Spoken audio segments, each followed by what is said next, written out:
So, hello. Dito patuloy po natin dito sa 1 Corinto 10 verse 9. 10 verse 8 to 9. So, tatalakayin po natin dito yung verse dito sa 1 Corinto 10 verse 8 to 9 and 11, no? So, basahin po natin dito. Huwag kayong gumawa ng sexual na immoralidad tulad ng ginagawa ng iba sa kanila, kaya pinurusahan sila ng Diyos at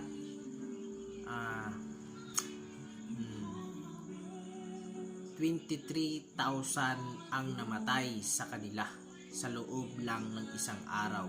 Huwag ninyong subukin ang Panginoon tulad ng ginagawa ng iba sa kanila, kaya namatay sila sa tuklaw ng mga ahas.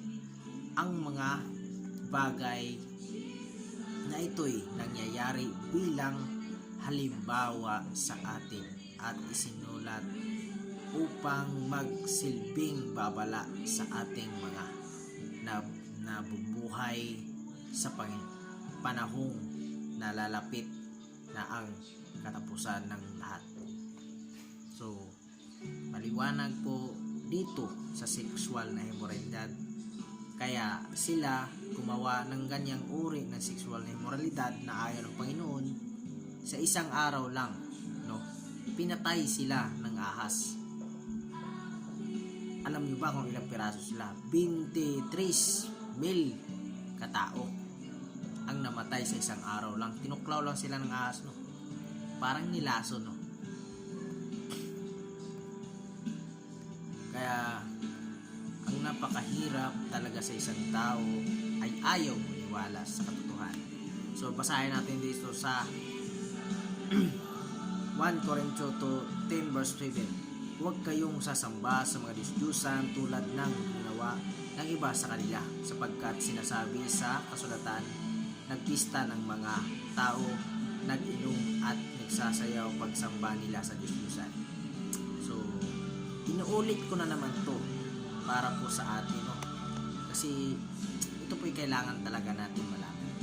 At dapat po tayo, kahit Katolik ka man tayo, may relihiyon man tayo, so may sasabi ko lang po sa inyo, ang ating pananampalataya po'y isa lang po ang ating sinasandalan at humihingian ng tulong at humihingian ng tawad.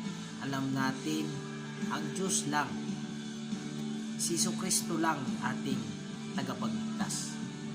Manalangin po tayo sa pangalan niya para po ipagpanalangin tayo ng ating Panginoong Hesus doon sa kanyang Ama.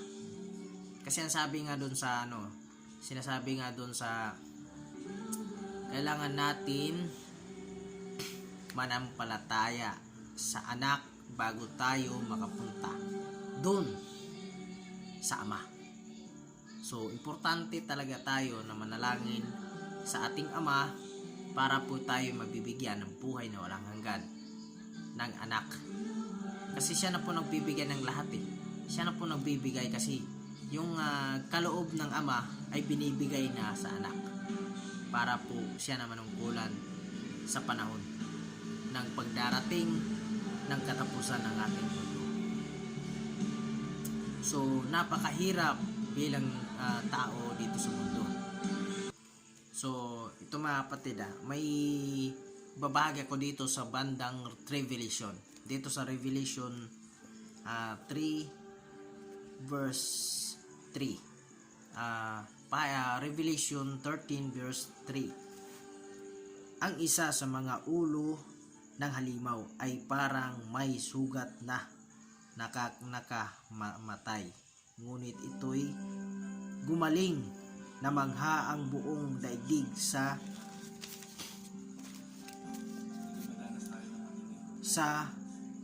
nangyayari ito at nagsisunod sila sa halimaw. Ito po yung banda dito.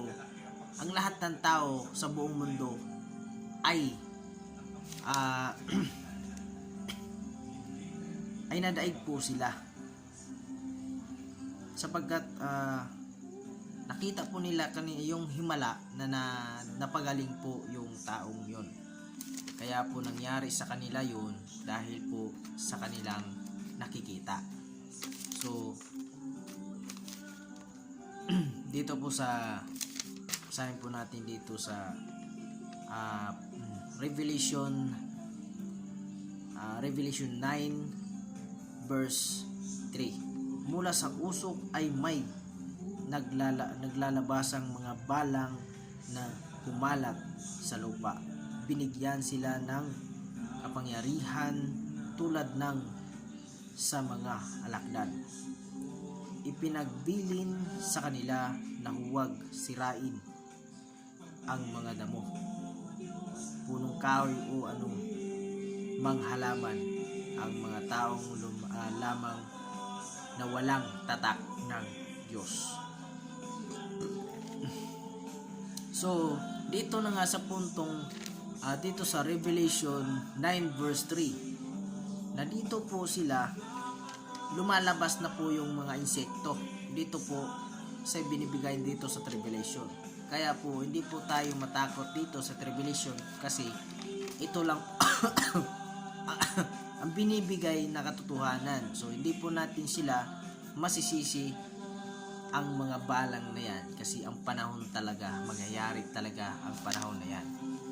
So kung iisipin lang natin, no, kasi ang Panginoon talaga ang nagbibigay ng pahintulot niyan.